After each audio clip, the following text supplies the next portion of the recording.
Good morning, everyone. Welcome to MandoLessons Live. My name is Baron Collins Hill. Got a little sneak peek of me when my little intro card disappeared there. Don't know what happened, but it started out there and then poof, it was gone. But it's back now. Everything seems to be working. At least I hope so. And welcome to an hour of Q&A. If this is your first time, let everybody know in the chat. Let me know in the chat.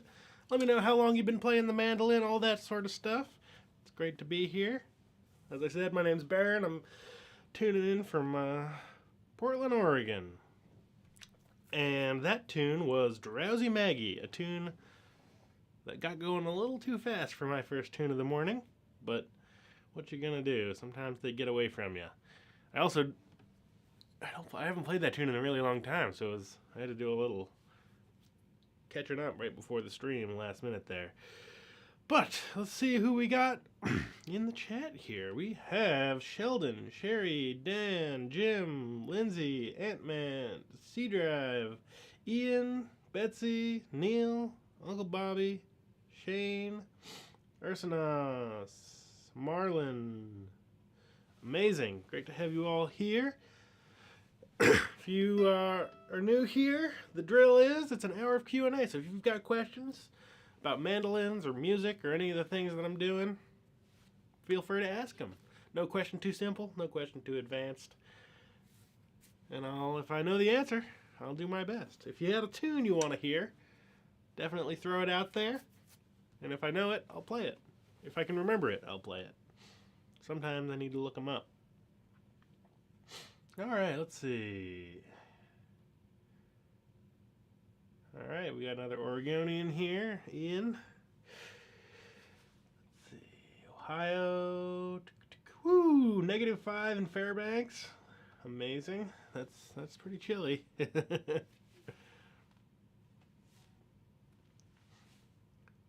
Yep, the tune was Drowsy Maggie. Oh, nice. Excellent. You've been working on that one, Arsenos. Billy and the kids, welcome. Howdy, howdy. Julia from Germany. Glad to have you back. Awesome. Ian says, first visit here. Been picking the mandolin for 50 years. Amazing. That's great. Glad to have you here. Afa from Norway. Excellent. Marlon says, I'm a new mandolin player. Picked it up to combat neuropathy in my fingers. Excellent. I hope that's helping for you. That is no fun. Woo! Our snow says we got 1.5 feet of snow last night. It's just been raining here. We got a bunch of snow a week and a half ago, but mostly gone. There's a little pile out in the front yard still. But, yeah. Soul, hello. TAV, hello from Colorado. Chapel Music from South Carolina. Amazing. Lots of new faces here today. Love to see it. So, throw out your mandolin or music-related questions, and I'll get to trying to do my best to help you all out. Play the mandolin a little bit better. Maybe I'll play another tune here. Play a tune that's been on the website, or been coming up on the channel a bunch. Tater Roll. Just finished off that 3-part series, so I'll give it a little play here.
best tune names I've come across in a long time. Tater Roll, a little bit crooked, which is always fun. Just put out a trio of lessons on that where I make you learn it without the tablature. I find that tune, something about it that some tunes just like, I feel like they're meant to be learned by ear. That's one of them. It's a little bit crooked, so it's best not to think about it too much and just mimic it, and it'll get in your fingers sooner or later. Just keep chipping away at it. All right, more weather reports. Had high winds last night in Nashville. Eesh, 65 miles an hour. Y'all have had enough of that already. Aaron says, new mandolin player. Any advice for strumming up? Trying to learn rhythm strumming, and when I strum up, I often don't hit all the strings or hit them inconsistently. Great question. So, in general, the short answer is a lot of that is going to fix itself over time. You'll just get a natural sense of, when you go up, oh, I didn't hit quite enough, try to dig in a little more next time. It sort of naturally will balance itself out. A really great exercise to do is to forget about the left hand. You can just like kind of take your left hand and flop it over the instrument, so you just get this rhythmic chop, and just pretend you're a drummer. And just go down, down, down, and then down and up.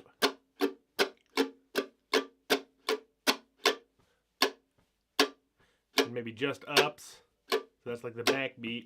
Boom, pop, pop, pop, pop, back to both ways. Maybe just down again. Both ways. And then up. Sorry. Pop, pop, pop, pop, pop, pop. Both. Let's go back to that up. That's a tricky exercise. I should do this more. Back to the down and up. And that's going to really help your right arm get that straight up and down, because that's the fundamentals of everything going on in your right hand on the mandolin, is that down, up, down, up, down, up. And from there, speaking of like strum patterns and stuff, take that idea and then just like, try to get a little groovy with it. So rather than just playing like essentially like a metronome, that's very rhythmically kind of smooth. You can, so that's like down, up, down, up, down, up, down. It's got a little bit of a swing to it. Ba-ba-da, hip, ba-ba-da, down, up, down, up, down, up, down, up, down, up, down, up.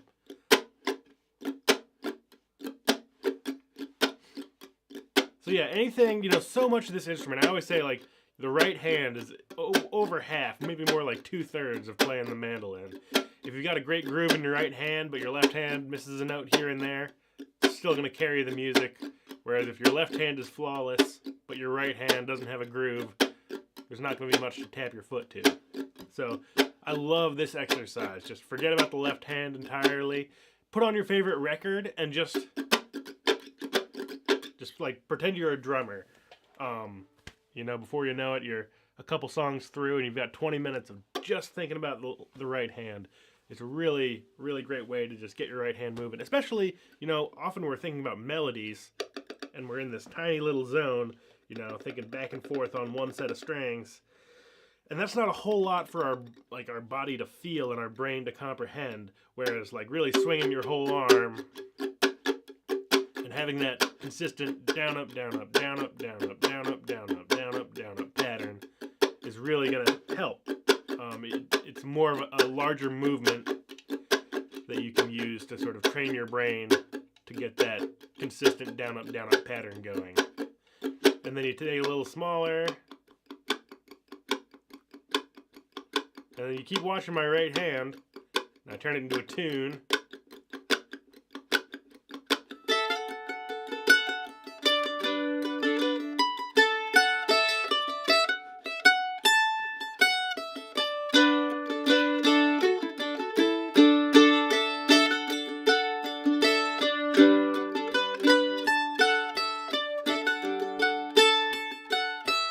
it'll look like it's going down, up, the whole time, and it is. Hard to talk at the same time.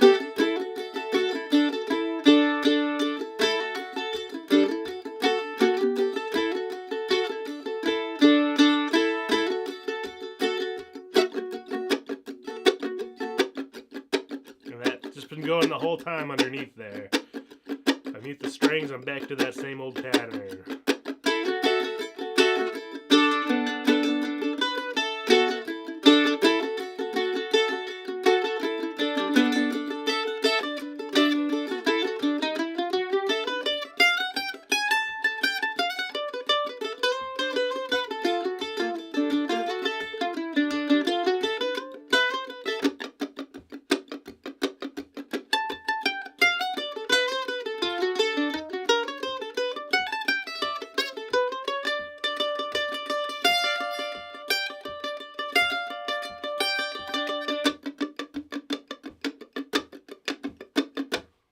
Nothing's ever changing in the right hand through any of that. It's all down, up, and learning to accentuate different bits. So what you can do is another, if like maybe the second level of this is take that 1, 2, 3, 4, 5, 6, 7, 8, 1, 2, 3, 4, 5, 6, 7, 8, and turn it into like a 8, or I guess it's 4 downs and 4 ups makes 8 beats. 1, 2, 3, 4, 5, 6, 7, 8. And I always say sev because 7 is 2 syllables. And it's easier to just say 1. 1, 2, 3, 4, 5, 6, 7, 8, 1. And then pick a random number between 1 and 8. Let's say 5. And let's accentuate that. 1, 2, 3, 4, 5, 6, 7, 8. 1, 2, 3, 4, 5, 6, 7, 8. 1, 2, 3, 4, 5, 6, 7, 8. 2, 3, 4, 5, 6, 7, 8. Let's pick 6. Here we go. 1, 2, 3, 4, 5, 6, 7, 8. 1, 2, 3, 4, 5, 6, 7, 8. 1. That's a strong up. 1, 2, 3, 4, 5, 6, 7, 8. And all of those different ways to accent that number, or you can pick 2. Let's do 4, or let's do 2 and 6. 1, 2, 3, 4, 5, 6, 7, 8. 1, 2, 3, 4, 5, 6, 7, 8. 1, 2, 3, 4, 5, 6, 7, 8. All right, I'll get back to the chat's getting away from me, so I'll catch back up here. But that's that. You know, just doing that for 5 minutes every day or 10 minutes every day is really gonna get your right hand in order, get everything moving, and it'll help melodies, it'll help scales, helps everything. The right hand is so important. Great question, Aaron. All right, let's see.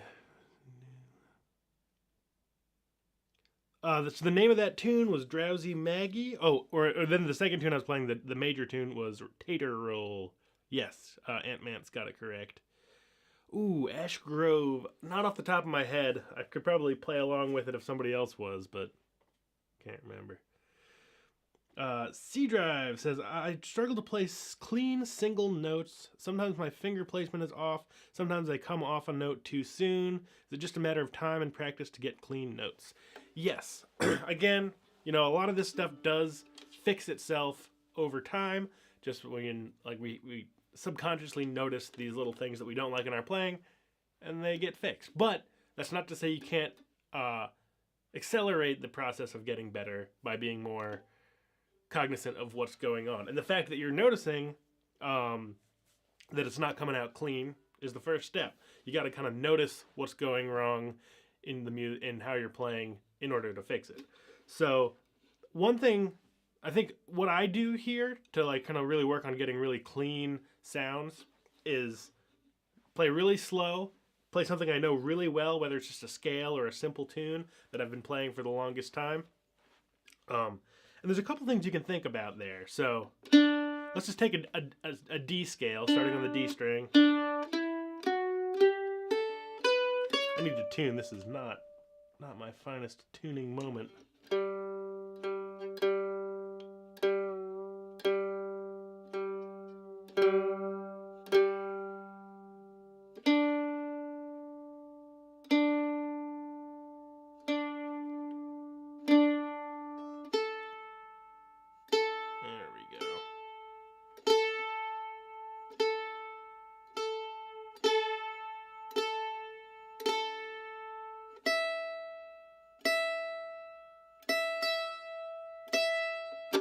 All right, so totally forgot what I was talking about. Oh yeah, let's use that D scale. D, E, F sharp, G, A, B, C sharp, D, and make sure you're using down and up strokes. So the thing to really focus in on here is really think about making it as clean as possible. And there's a couple of things that I've learned over the years that help me sort of wrap my brain around this. Essentially, that's 8 notes. So you have like 1, 2, 3, 4, 5, 6, 7, 8. If you line them all up in your brain like that, what you want to do is think about making the note as big as possible and the space between the notes where you have to change as small as possible. So that creates a really nice, smooth, full sound.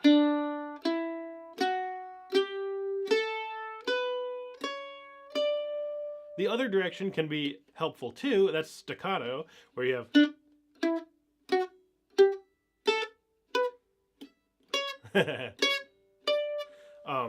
but really the opposite of staccato is where you're going to get all of that sort of smoothness and cleanness, where the note is taking up the most space. And then what it is a sort of a matter of kind of left and right hand coordination to make that switch.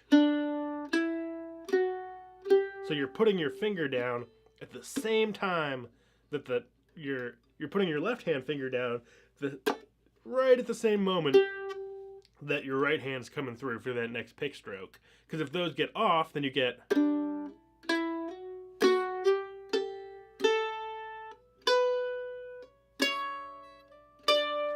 that sort of like little messy sound versus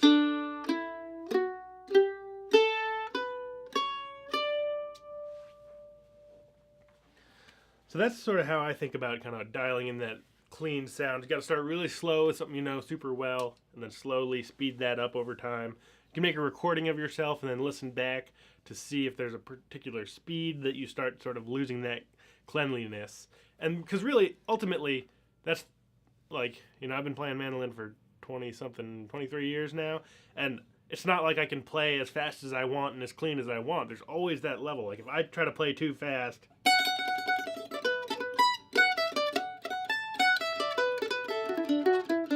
it's messy and it's choppy and it's staccato and it's not very smooth or clean.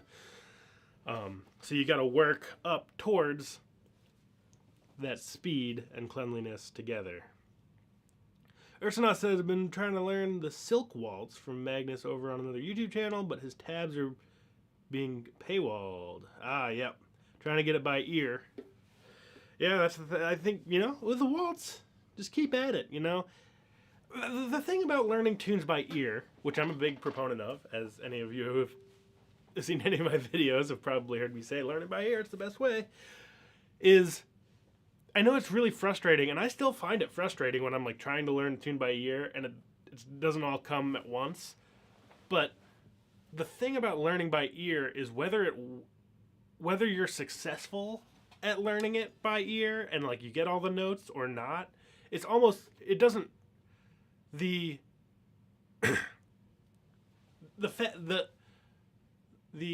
what is the word I'm looking for? The importance in learning by ear and the skills that you gain from trying to learn a tune by ear are not in getting the tune at the end. It's a very it's a nice thing when it happens and you're like, hey, I got this whole tune or this whole phrase, but it's all about like just putting in the time. And the more time you put in to learning by ear, the better you get. It's not going to be like, hey, today I am this good, and then the next day I'm this good, and this good, and this good, and this good. And, it's not that linear line. It's really all about just like putting in the time and then looking month over month. You'll always be better at the end of the next month. So whether you're getting a tune or not, whether it's a really satisfying, like, oh yeah, I really got that phrase today, or man, this is just like too much. I only got like a note or two. Even that note or two is huge. And the same thing when I go to play at sessions is like,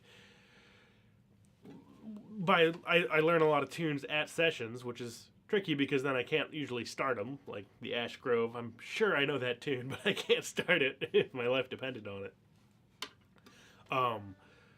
But, you go and you just notice a little thing about the tune, like, oh, I've heard this tune before, is an aspect of learning by ear, rather than, when I first went to my first Irish session, I didn't know any of the tunes.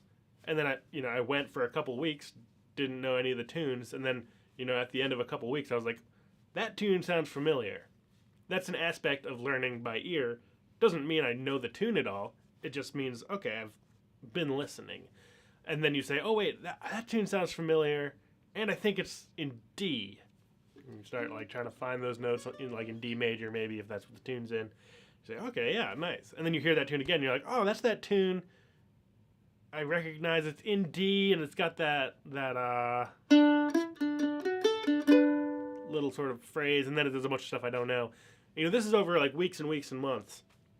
And eventually, through repetition, you get, oh, that's that tune people call Miss Monaghan's, and it goes...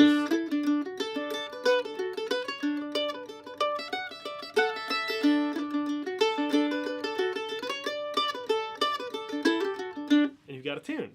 And you can speed up that process. It doesn't need to take months and months. That's just sort of how I end up learning a lot of tunes at sessions, sort of by osmosis. But you can definitely speed that process up by sitting down, using a slow down software or the little gear icon on a YouTube channel, or on a YouTube video, and just pick away at it. It's all about the time put in, not about the results. The results will come over time, but if you put in 15 minutes, and that's a nice thing to just put a time cap on, because it's, I'm the sort of person who's like, oh, just a little more and I'll get it, a little more and I'll get it, a little more and I'll get it, and that can be frustrating when you're that little more, your brain is tired from trying to learn by ear all day, and you're 2 hours in, and because I'm kind of obsessive, I'll sometimes get in that space where it's like, if I just do it one more time, it'll get better. That's not what it's about. Put a time cap. Say I'm going to work on this tune for 20 minutes, and then whether I like it or not, I'm going to stop. Or at least give myself the opportunity to stop. Same thing with practice in general. It's I would much rather hear people say I'm going to practice for 5 minutes, just as a way to pick up the instrument, rather than being oh, I can't practice now. I don't have 2 hours, so I'm not going to play at all. Play for a couple minutes, and then if you put the instrument down, that's totally fine. It's a couple minutes that you've been practicing. And if you pick it up and say, okay, I've been playing for 5 minutes now, I'm really in the zone and I want to keep going and I have the time, great. But often, thinking oh, I really should practice and I really should put in multiple hours into this practice session. That's a great way to just be disappointed with your own progress and give you a barrier to actually picking up the instrument. Because I don't have hours now. I only have 30 seconds. If you got 30 seconds, pick up the mandolin and play for 30 seconds. You'll be 30 seconds better at the end.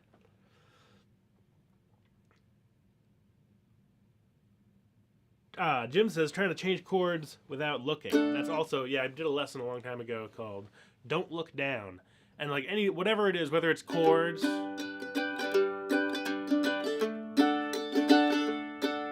just stare at the ceiling.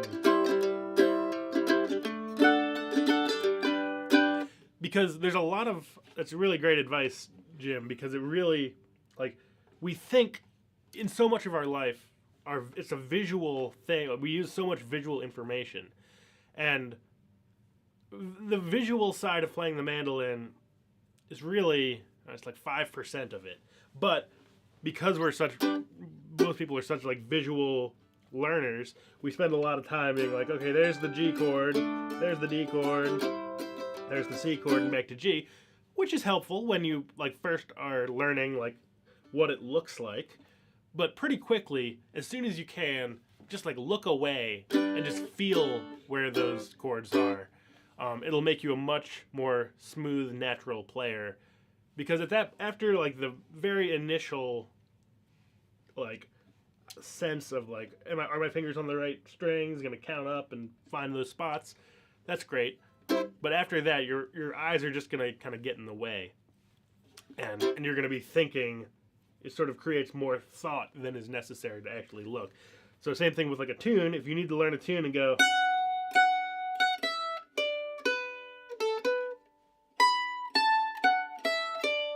that's totally fine. But as soon as you get the tune under your fingers, see what you can do to just, well, that wasn't it. Nope. There it is. And like you'll hit wrong notes, and that's fine, and you'll feel where that note is, and that'll give you a much better access to like a smoother, more natural sound, because we just think our eyes are important, but really they're just getting in the way 90% of the time. Ann says, did you just play a single B part to Drowsy Maggie? I think so. Is it a single tune? That's actually a question that I had. So what I was playing.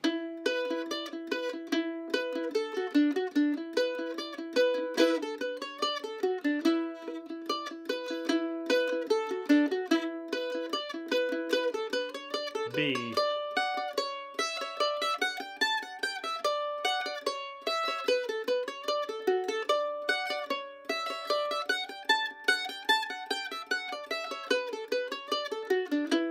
That's the whole tune, at least as far as I can remember. So I think it's technically a single tune. Like the A part, I have it written, and where I have it written out in the tablature on my website, it looks like two short A's, or like a short A repeated, and then one long B, but it turns into, I think, 16 measures. 1, 2, 3, 4, 5, 6, 7, 8, 9, 10 or 11. I can't count, but I think it's what's known as a single tune. I could be wrong. It would feel a little unnatural to double it up, because that would be.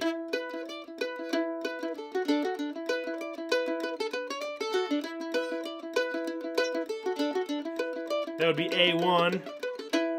This is A2.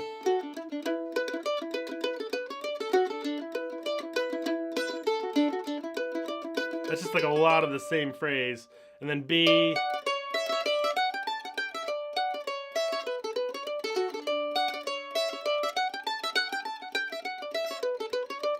B2.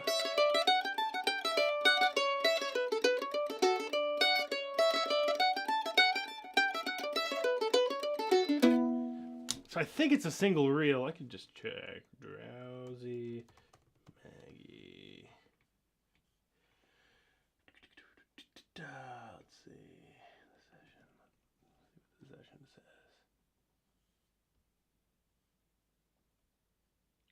Yeah, that it's a single reel. It's written out the same way on a lot of the session, I think. Well, yeah, I mean, I guess you could run into it multiple different ways. But that's sort of how I think of it as a. Ooh, Duck River. James says you play Duck River. Another tune that I know I play, but I can't start off the top of my head. Ooh. Can I play a tune in 9/8? Slip jigs. This always trips me up. Definitely. So let's first just get our right hand used to that 9/8 pattern. So first off, jigs have their own right hand pattern. And it's down, up, down, down, up, down, down. Jigs are in either 6/8 for a regular jig. So it's two little groups of 3, down, up, down, down, up, down. You take the little space out, you get 1, 2, 3, 4, 5, 6. 1, 2, 3, 4, 5, 6. 1, 3, 4, 5, 6. 1, 2, 3, 4, 5, 6. Down, up, down, down, up, down, down, up, down, down, up, down. And slip jigs just have one more little phrase of 3 attached. So it's 1, 2, 3, 4, 5, 6, 7, 8, 9. 1, 2, 3, 4, 5, 6, 7, 8, 9. 1, 2, 3, 4, 5, 6, 7, 8, 9. 1, 2, 3, 5, 6, 7, 8, 9.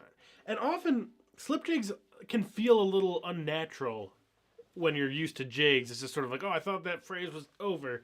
I think a great way to do it is just listen to a bunch of slip jigs and like try to like sing them, or at least kind of like mumble along with them. Diddle dee dee dee dee dee dee dee dum. Diddle dee dee dee dee da da dee da dee dum dum. Diddle dee dee dee da da dee da dee dum. Diddle dee da dee da dee da dee dum. Diddle-dee-dum, diddle-dee-dum. 1, 2, 3, 4, 5, 6, 7, 8, 9. 1, 2, 3, 4, 5, 6, 7, 8, 9. 1, 2, 3, 4, 5, 6, 7, 8, 9. 1, 2, 3, 4, 5, 6, 7, 8, 9. And just sort of getting that feeling. They're often fairly lyrical, like that one. They sound very sing-songy a lot of the time. So that tune I was doing is the Fair-Haired Canavans and the Canabanbana. With my poor Irish pronunciation. Is the first phrase. Second phrase. Third phrase is the same. Fourth phrase. And put them all together.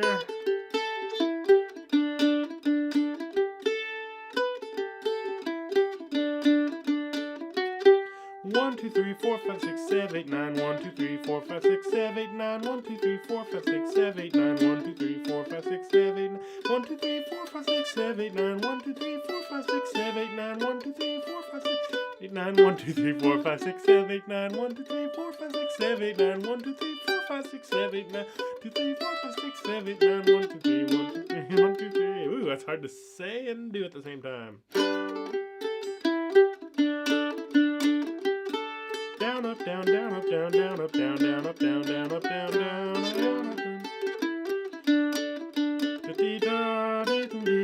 Everybody sing along with me.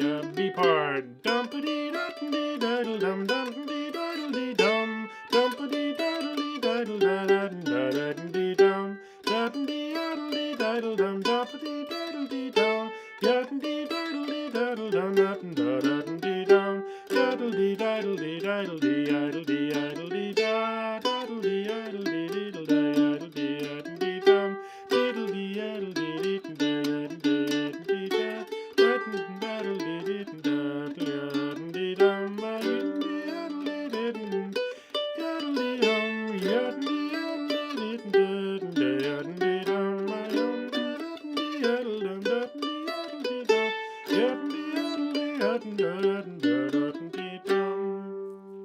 So they are a little unfamiliar when you first start getting into slip jigs, but just sort of listen to a bunch of them, try to sing along with them, and that rhythm will start getting stuck in your head. Great questions today. Love it. I'm going to try to keep up with the chat, but you all are screaming ahead, which I love to see. Neil says, except for playing melody in an Irish trad session, can you give some examples of strumming the mandolin? For example, jigs and reels. Do you mean in terms of like playing chords? Or are you thinking like kind of strum patterns of chords? So ultimately, I think that's what you mean. And the nice thing is, it's the same whether you're playing melody or chords. So if we watch my hands playing a tune, I'll play that reel, tater roll.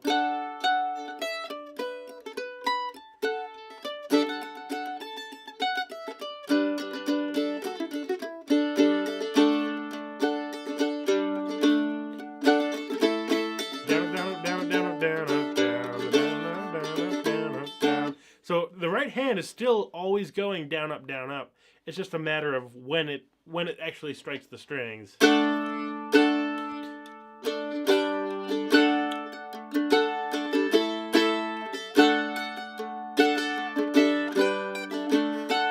Into the melody, watch my right hand.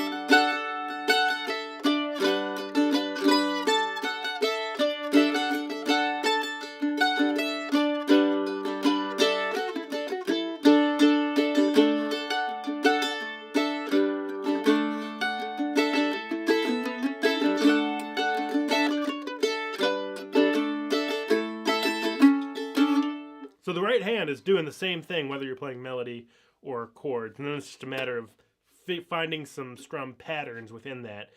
I do a deeper dive. There's some strum pattern lessons on my website, MandoLessons.com. And the same thing with jigs or slip jigs. Watch my right hand.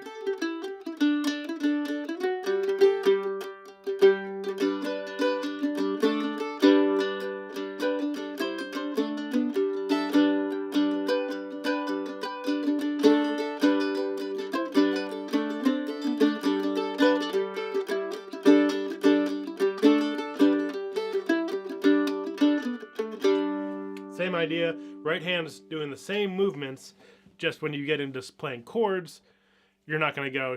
I mean, you can, like, that's maybe a good way to get used to the pattern.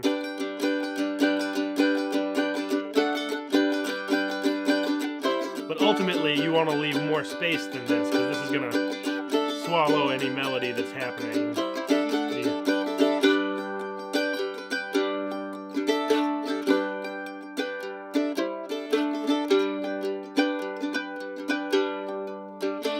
And that space allows more melody through. Anybody else notice the two A strings stay consistently in tune is a huge pain? A lot of people say that. I've never... Maybe I've had a mandolin that has had that problem in the past. There's a whole discussion about that happening on Mandolin Cafe right now. It's a well-known phenomenon.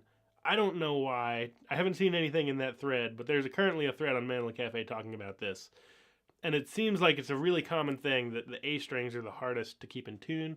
The best answer that currently I've seen is that it's always the thickest gauge plain string. So the A strings are the thickest gauged plain steel unwound string on the mandolin. Some people say that the B string on the guitar, on an acoustic guitar, or like the G string, unwound G on an electric guitar, are also have that problem.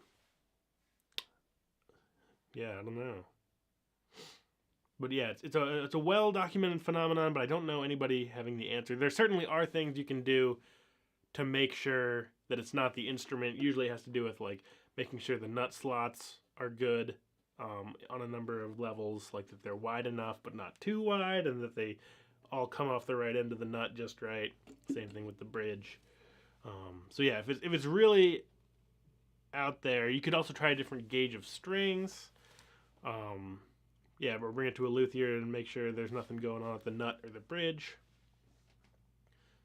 Cool. We have Hannah who says, I'm not a mandolin player, but do play things like the oud. Very cool.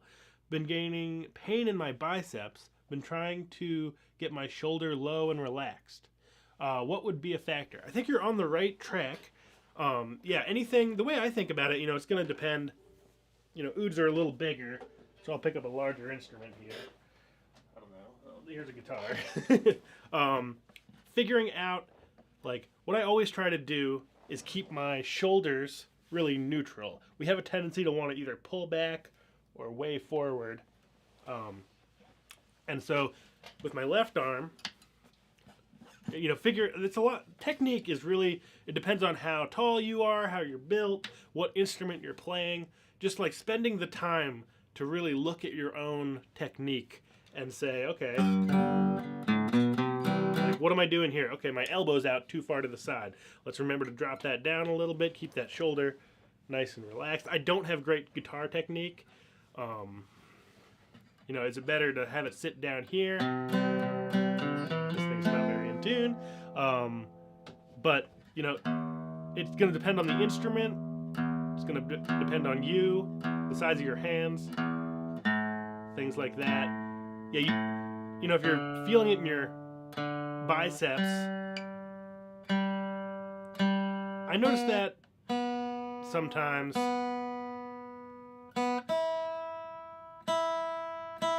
on instruments where the neck, and oud I think has a fairly long neck. Like if I'm doing this a lot with my left arm, having it have to stay way out over here, that's sort of like you're holding your whole arm up the whole time. So finding things you can do to like kind of drop your elbow and your shoulder, adjust the instrument a little bit. Maybe, I don't know if you can put a strap on an oud. But really, spend some time just playing nice and slow. Play something really well so that your brain cannot have to think about what you're playing and can spend more of its attention on where, on how your body feels.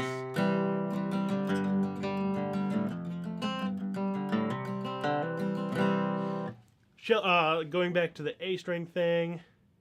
Oh, nice. Ann or An, again, apologies, I don't know how to say your name, says, thanks for the Breathless Drowning, my favorite new tune. I love that tune. Is that on my website or do you find that somewhere else? I hope it's on my website. It's a great tune. Awesome Irish jig in the key of G, one of my favorites. Sheldon has great advice too that I forgot to mention on tuning. Yeah, you always want to tune up to the note. So like, if my G string is sharp. Oh, that's sharp. That's too sharp. You don't want to just go, okay, bring the G string down. Because as you go down and then you play for a while, it's going to be too flat. So you always want to go down below the note and then back up.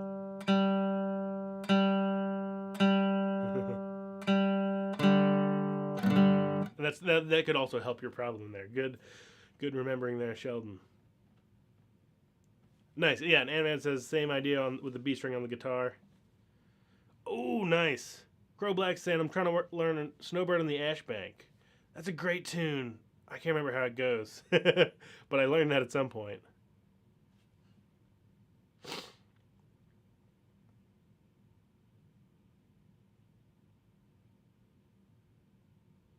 Yeah, so Ursula says that's what I've been trying to do. So you're on the right track. Just do a little bit every day. It's such a mind game with like learning an instrument because it's not like a gradually like, oh, I'm just getting better and better, and like you don't see the same results every day with like trying to learn by ear.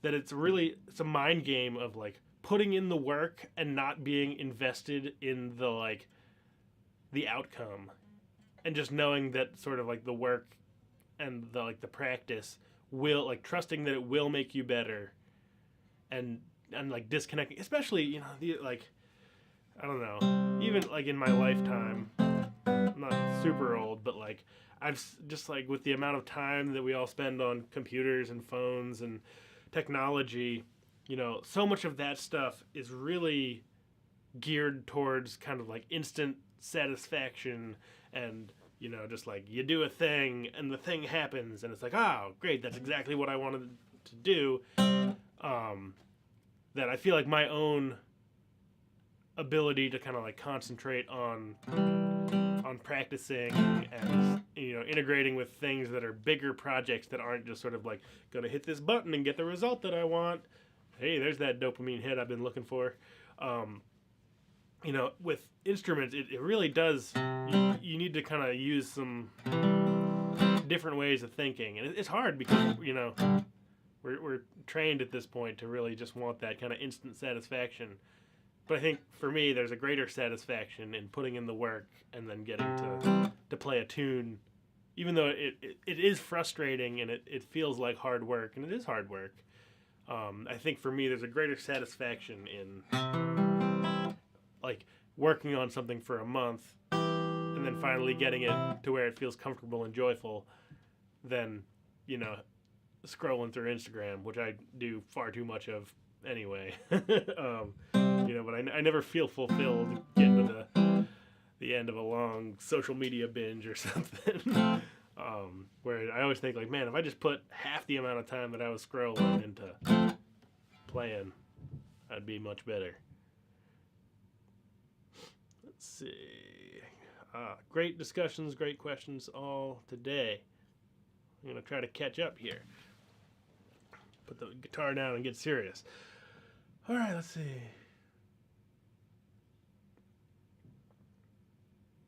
Dan Sue says, working on slides, double stops, using the pinky finger. Jerusalem Ridge has been stretching me to improve these skills. Yeah, Jerusalem Ridge is a monster of a tune. It's like 4 or 5 parts. It's all over the fingerboard. Definitely makes you stretch. It's got a lot of double stops and wild. So that tune is a big meal, but it's a worthy tune. It's a great tune. I can never remember how all the parts go. Nice. Yeah, Dave also talks about like figure out when your practice is going to be most effective. For him, it's in the morning. I think for me, it's a little bit variable, but I think in general, the more I practice in the morning, the better. Brain Joe, who is awesome. What's that guy's name? I'm blanking on it right now, but Josh Turknett is a great educator and neuroscientist and banjo player who has a lot of great thoughts on how to learn, especially as adult learners, how we all make it happen. And apparently says you gotta your brain has to process before you learn, so you got to have sleep. Thank you, Andy, for the super chat. Says the new space is looking great. Thank you. Yeah, it's nice to finally get this place up and running and dialed in. Yeah, I put a little bit of blue in the back just to spice it up a little bit. I've always had just pretty boring walls in the background, but I got a little bit of color back there. Thanks for noticing, and thanks for the super chat too. Nice. Yep, Dan says I keep a mandolin next to the recliner and grab it every chance I get. Yeah, having an instrument out and like out of its case and somewhere safe but easily accessible is going to be that much easier to just pick it up. You know, it only takes 10 seconds to get something out of a case, but for me at least, it puts this huge kind of mostly mental block on actually getting it out. It's like, oh, I got to get that out of the case, but just having it somewhere where it's not going to get knocked over, but is also easily grabbable, super important.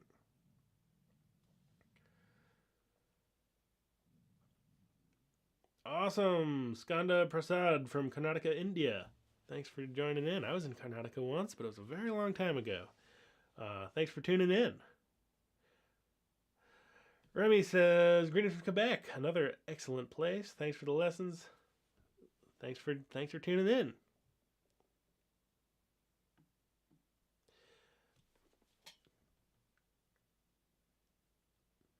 Yeah, Ursula says slop or backlash in the gearing. That's why you want to tune up.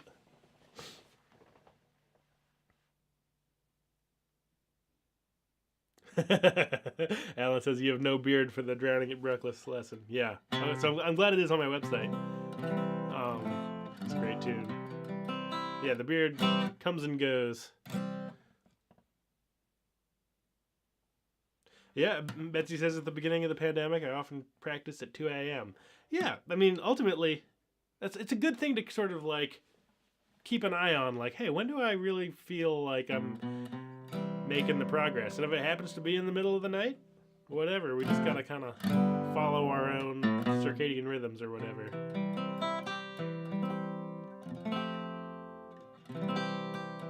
Nice. Ursus has got his mandolin in view at the computer. Love it.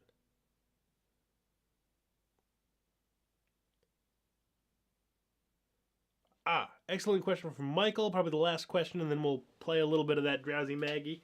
So Michael says, when looking at your sheet music, it shows the melody, and above it, it shows the chords. How does someone know how the chords are to be played, and what strum pattern is to be used?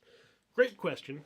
So in general, if you look at that chord, maybe it says like D, G, A.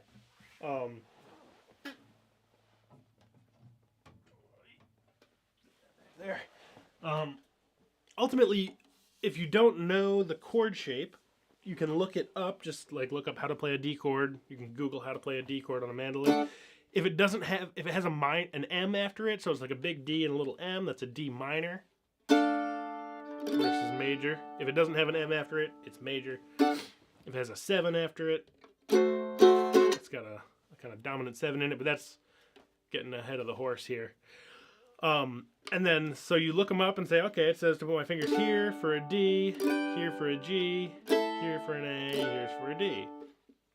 And then, what you can do to start is just play that chord, just strum through it once when it's written above the tune or the song. So with like Tater Roll, it would be D, D, D, D, D, G, G, G, G, A, and D, D, D, D, D, G, A, and then a D. And then you can spice that up a little bit by D, like, that'll make you kind of want to tap your foot, like do, do, do, do, do, do. And you can put a strum on every one of those times you naturally want to tap your foot. Da, da, da, da, da, da, da, da, da, da, da, da.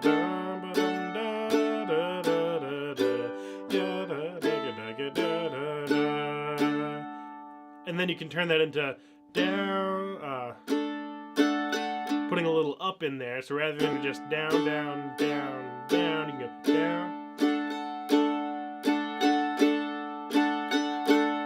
Or down, up, down, up, down, up, down, up, down, up, down, up, down, up, down, up. And then getting back to I'm not sure if you were here at the very beginning, Michael, but if not, go back, and we were talking a little bit about just kind of like getting grooves after this stream is over. You can always go back and watch, and we had a great long conversation about sort of like getting your right hand to groove without having the left hand doing anything, and that'll translate into your chord playing and melody playing over time.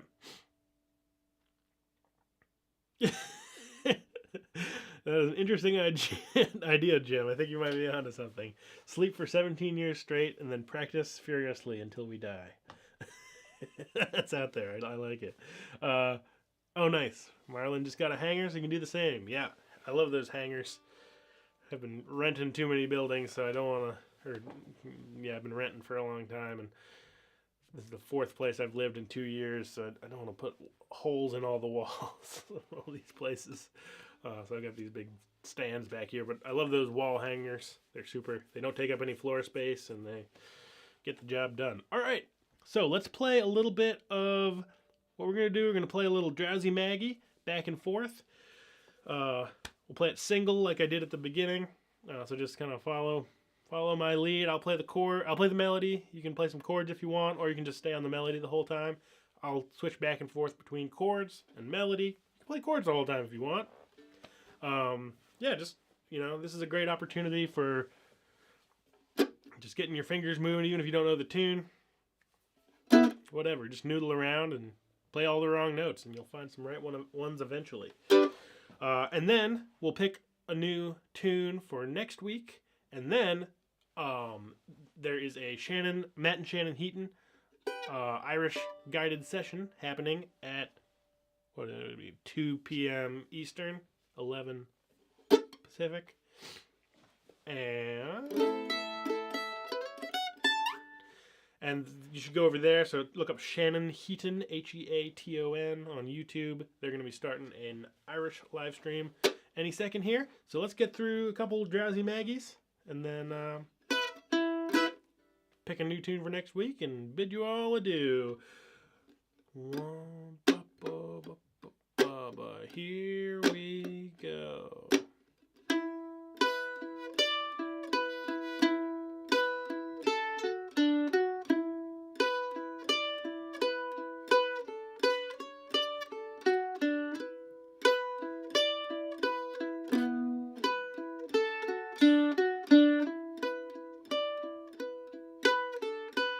B.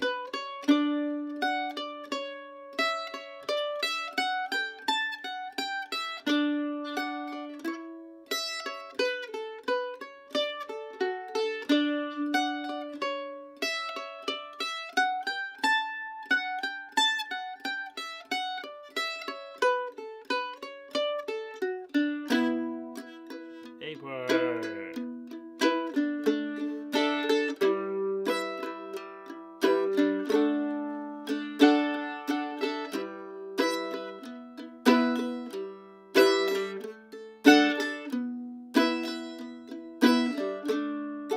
B part stays on D.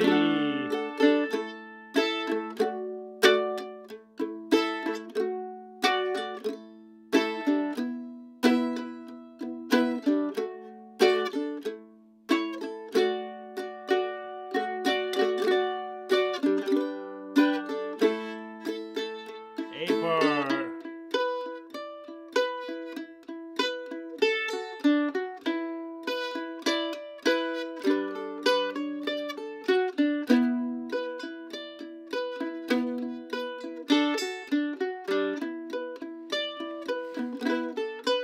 B.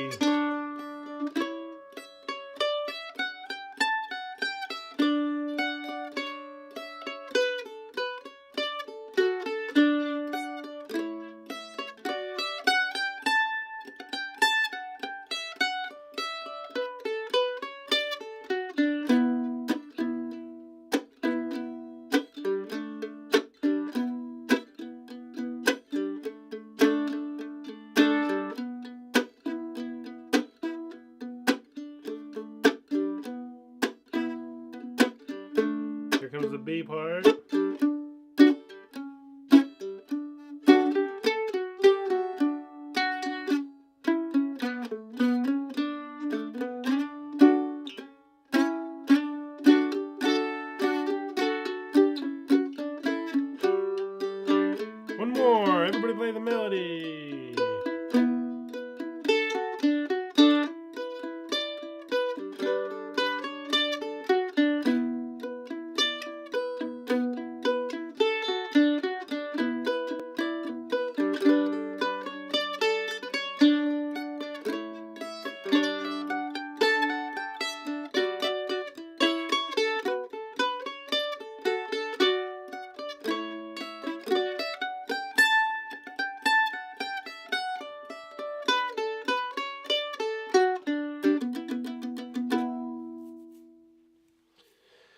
Are you fretting both E and B with one finger on the melody? I am, yep. Yeah, I'm just mashing it down in between there. You can also do a little bit of more like rocking.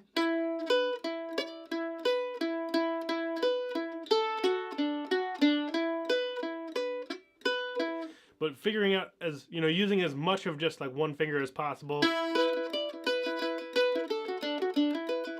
makes it a lot more smooth and natural. If you gotta rock a little bit, that's totally fine. But yeah, figuring out some sort of intermediate place for that pointer finger to live is great. Old Joe Clark for next week. Let's see here. Let me check my handy dandy list. Old Joe Clark.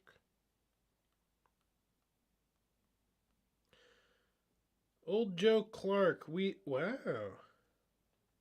All right, let's do it. We have only done it, the last time we did it was episode 25, so well over 100 episodes ago, so multiple years. Old Joe Clark, next week. Gonna be a good one. All right, let's see here. Make sure I'm actually gonna be here. Yeah, I'll be here next week. Sweet. All right, well, thank you all for hanging out. This was a super fun one. Lots of great questions and thoughts and good info in the chat. Love to see it sliding by so quick. Have a great rest of your week. Go check out Shannon Heaton's live stream for some Irish tunes. That's what I'm going to do. I'll go pick up an accordion or some instrument and see if I can keep up. Alrighty. See you all soon. Bye-bye.